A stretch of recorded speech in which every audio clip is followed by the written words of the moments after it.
तो आइए आज हम लोग पढ़ते हैं विश्व भूगोल के अंतर्गत एक जो हमारा महत्वपूर्ण अध्याय छूटा हुआ था, अक्षांश एवं देशांतर रेखा। तो ये हमारा आज का अध्याय होगा। इसके बारे में हम लोग अध्ययन करेंगे। अक्षांश एवं देशांतर रेखाएं। अक्षांश एवं देशांतर रेखाएं। देशांतर रेखाएं। तो सबसे पहले हम लोग यह समझते हैं कि ये अक्षांश एवं देशांतर रेखाएं होती क्या हैं। किन्हें अक्षांश रेखा कहते हैं, किन्हें देशांतर रेखा कहते हैं, और इनकी विशेषताओं को हम लोग समझेंगे इसमें। तो सबसे पहले आपको बता दें, जो रेखाएं आपकी अक्षांश एवं देशांतर हैं, ये मात्र काल्पनिक रेखाएं हैं, कोई प्राकृतिक ईश्वर के द्वारा खींची नहीं गई हैं। इसको मानवों द्वारा काल्पनिक रूप में खींचा गया है, और इन अक्षांश रेखाओं के द्वारा हम लोग आपके पृथ्वी पर ताप एवं देशांतर रेखाओं के हम लोग माध्यम से तिथि एवं समय का निर्धारण करते हैं। ठीक, तो आइए हम लोग पढ़ते हैं अक्षांश एवं देशांतर रेखा। तो सबसे पहले हम लोग अक्षांश के बारे में पढ़ेंगे। तो उसके लिए सबसे पहले हम पृथ्वी बनाते हैं। ये हमारी पृथ्वी बन गई। हालांकि ऐसी गोल पृथ्वी नहीं है। पृथ्वी आपकी अंडाकार और जियोड आकार में है। तो फिलहाल ये आपकी पृथ्वी है, और इस पर हम अक्षांश रेखाओं को समझते हैं। तो सबसे पहले हम पृथ्वी के बीचों बीच एक रेखा खींचते हैं। इस रेखा को कहा जाता है, कौन सी रेखा? भूमध्य रेखा। भूमध्य रेखा। बहुत सही बच्चा, भूमध्य रेखा। इस भूमध्य रेखा का और नाम क्या है? इक्वाटर। नहीं, अंग्रेजी में नहीं, हिंदी में ही बताओ। विषुवत रेखा। ये आपकी विषुवत रेखा है, या इसी को कहते हैं और किस नाम से? जीरो अक्षांश रेखा। इसी को कहते हैं जीरो अक्षांश रेखा। और क्या कह सकते हैं? और इसको कहते हैं प्रधान अक्षांश रेखा। प्रधान अक्षांश रेखा। ठीक जी। तो भूमध्य रेखा है ये। अब सबसे पहले हम समझ लेते हैं कि अक्षांश रेखा होती क्या है। तो वह रेखा जो हमारे पृथ्वी पर पूरब से पश्चिम या पश्चिम से पूरब खींची जाती है, एक क्षैतिज रूप में, या पृथ्वी के समानांतर, या भूमध्य रेखा जो आपकी होती है, ये आपके बीचों बीच पृथ्वी पर है, और इसी के समानांतर आपकी सभी रेखाएं खींची जाएंगी। अर्थात पूरब से पश्चिम या पश्चिम से पूरब खींची गई रेखाओं को हम लोग क्या कहते हैं? भूमध्य रेखा। भूमध्य नहीं, अक्षांश रेखा कहते हैं। ठीक है ना। उन्हीं अक्षांशों में आपकी भूमध्य भी रेखा है, और इस भूमध्य रेखा को देखेंगे तो इसके कई नाम हैं। भूमध्य रेखा है, और क्या है? विषुवत रेखा, जीरो अक्षांश एवं प्रधान अक्षांश। ठीक, तो ये समझ गए अक्षांश क्या होता है? जी सर। चलिए अब समझते हैं कि अक्षांश रेखाओं की संख्या कितनी होती है। तो बताइए भाई, अक्षांश रेखाओं की संख्या कितनी होती है? 181। 181। चलिए, जैसे ही आपकी एक भूमध्य रेखा है, एक सरल रेखा इसको कह सकते हैं।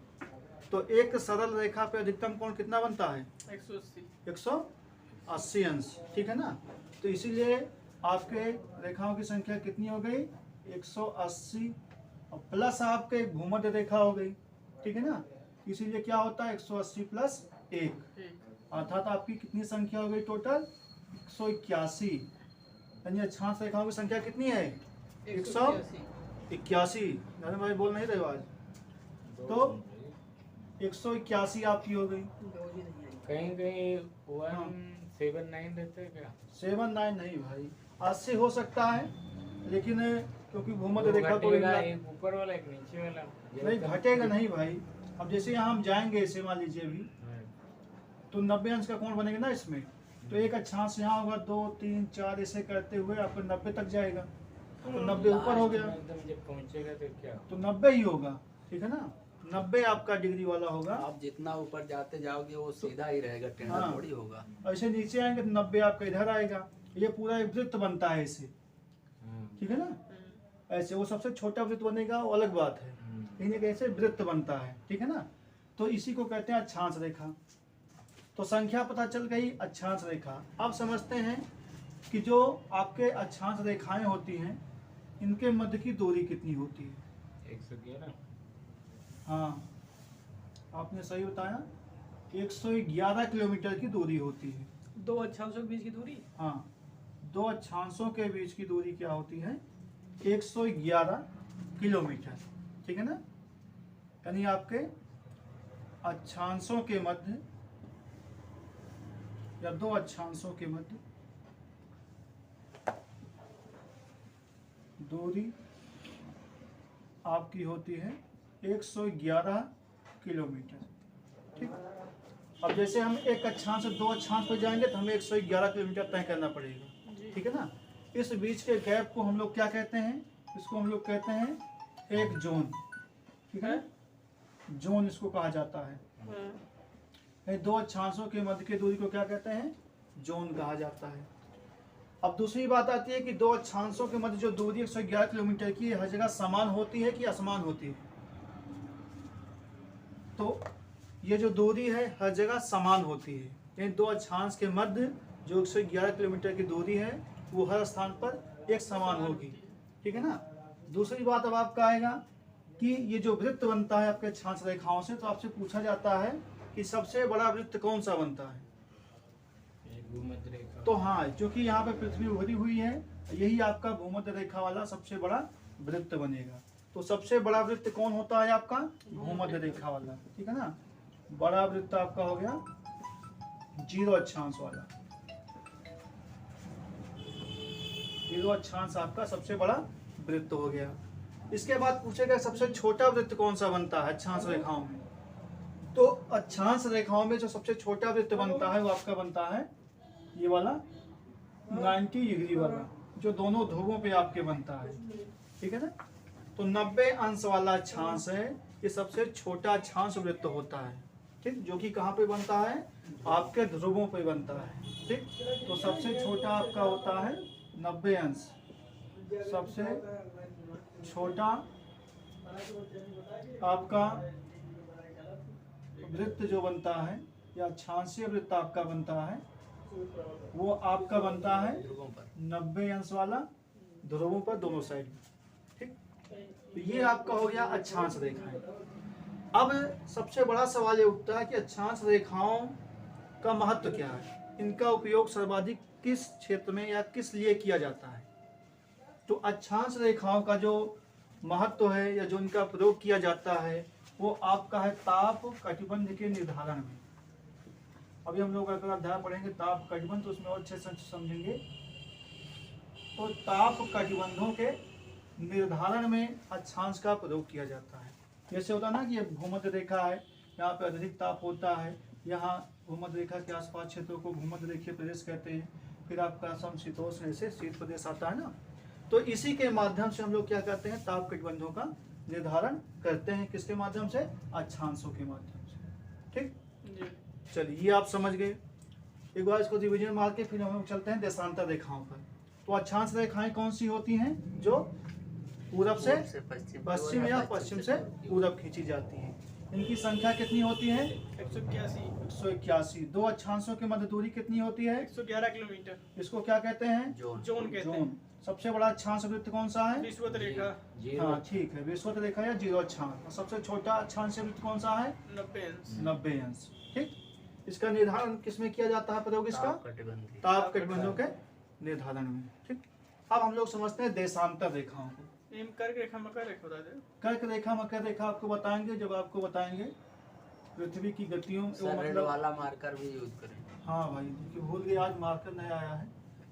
तो इसमें थोड़ा देख लेते हैं, आपने कहा है तो कर्क मकर रेखा, ठीक है ना।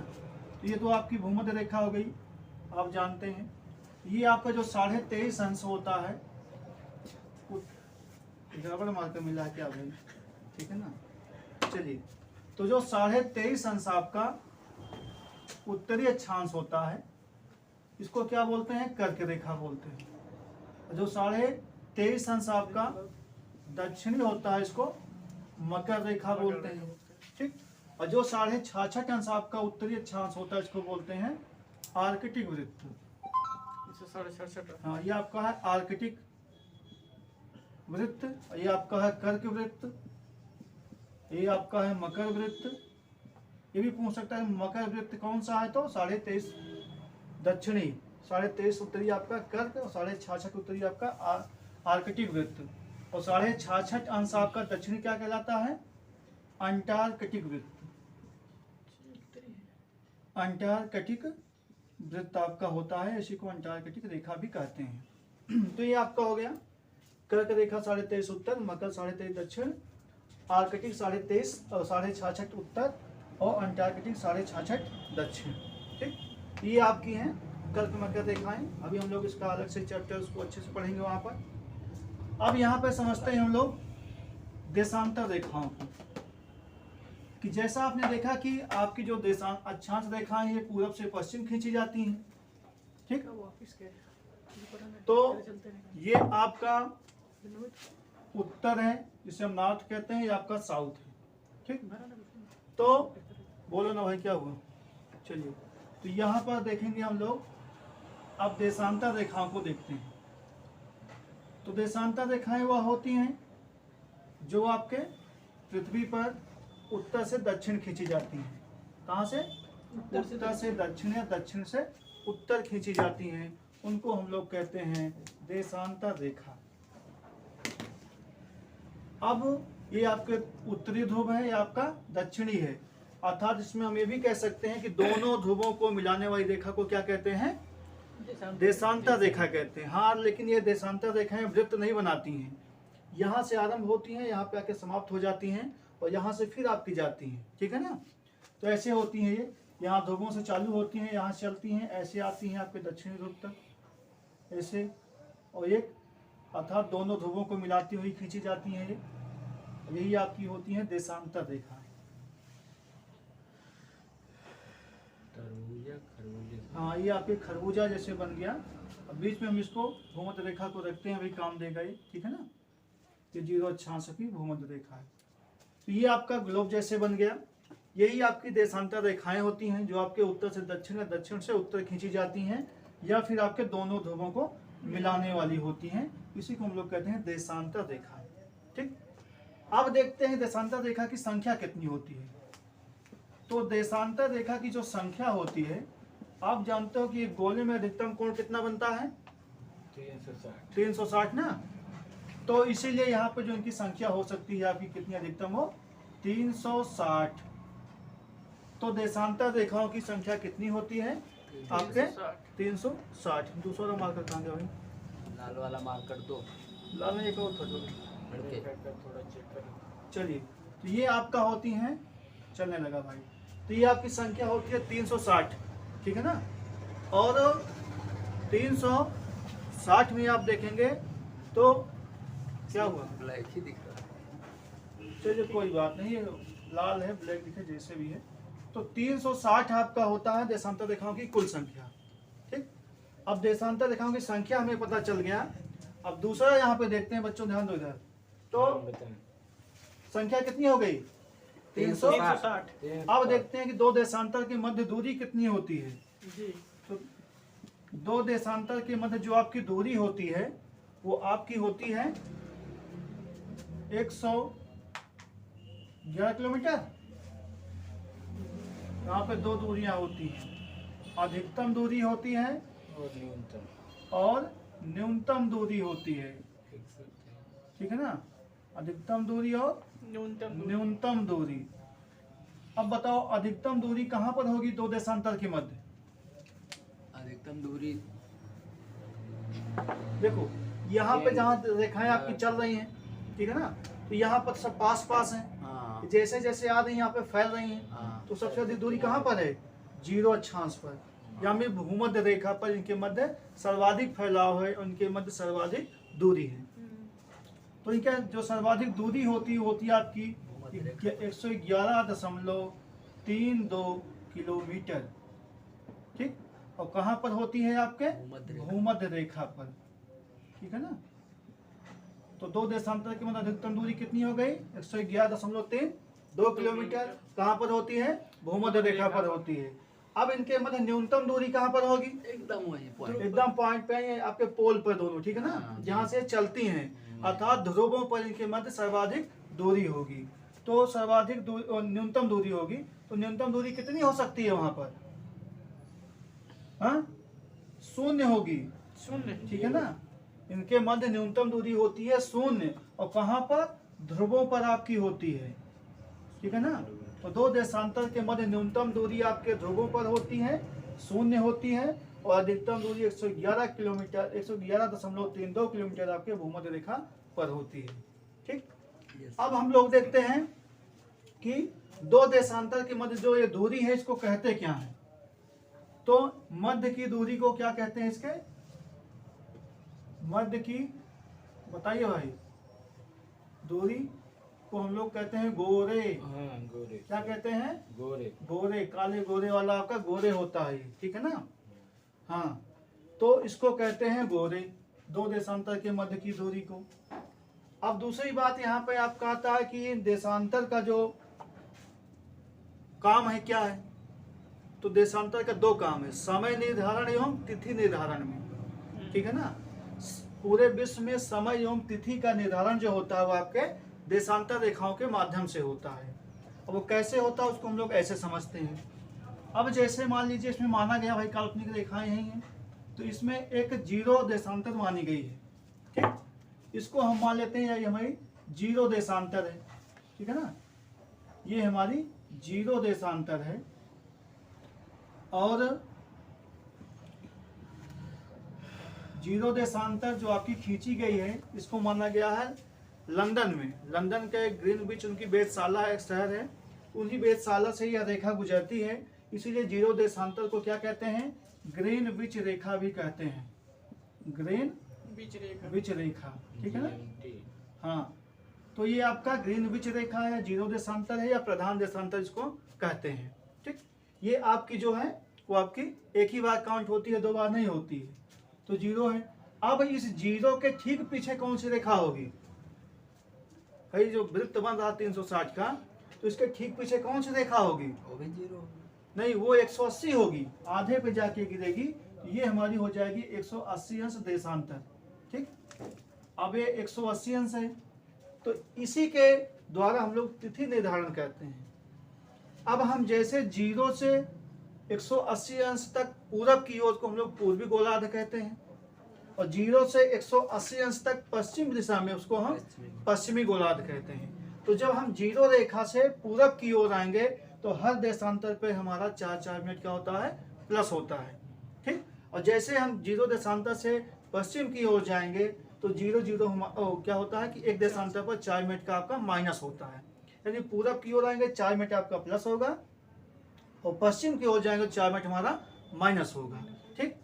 अब यहाँ पर देखते हैं, अगर हम 180 अंश के पीछे चले जाते हैं, पूरब से जा रहे हैं 180 अंश को पार कर जाते हैं, तो हम एक दिन माइनस में चले जाएंगे। जैसे यहाँ पे 2 तारीख है तो हम 1 तारीख में पहुंच जाएंगे, और हम उधर से इधर आ रहे हैं तो वहां पर 1 तारीख है, इधर आ जाएगा तो 2 तारीख हो जाएगी, ठीक। तो इससे क्या होता है? तिथि का निर्धारण होता है, इससे आपके जीरो से समय का निर्धारण होता है।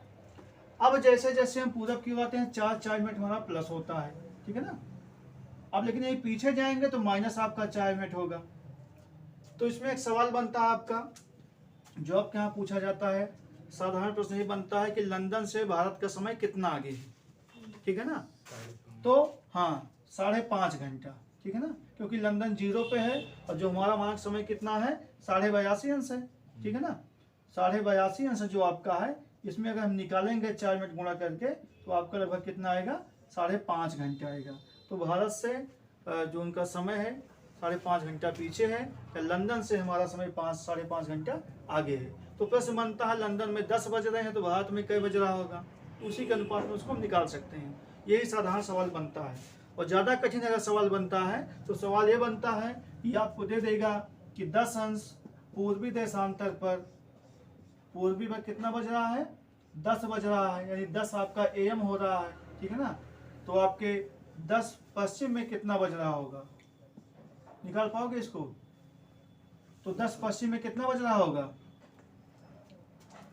अगर 10 पूर्वी पर 10 AM हो रहा है तो 10 पश्चिमी पे कितना बज रहा होगा? 4 मिनट घटाना। हाँ, अब हमको इसमें 4 मिनट घटाना है। तो कितने का दोनों का अंतर है?